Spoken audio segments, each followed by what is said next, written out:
Aujourd'hui, en tout début d'après-midi, les 125 coureurs cyclistes du Tour de Luxembourg ont pris le départ de la première étape longue de 179 km et qui passe par la capitale et Esperange. Le premier arrivant est attendu pour 17h15 sur la ligne d'arrivée.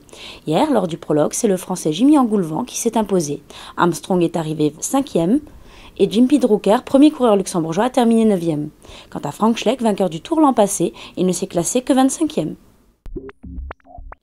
Oui, la santé de la sécurité sociale luxembourgeoise est éclatante par rapport à celle de ses voisins européens.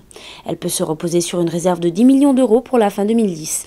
Mais voilà, si aujourd'hui on compte 2,5 actifs pour un retraité, la situation pourrait bien changer puisque le marché de l'emploi qui compensait jusqu'à présent le faible taux de natalité s'est tassé.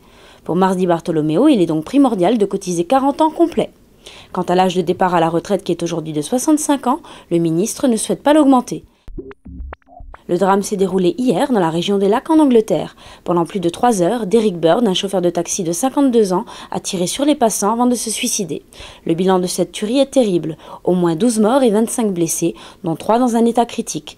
Les enquêteurs qui privilégient la piste familiale examinaient une trentaine de scènes de crime.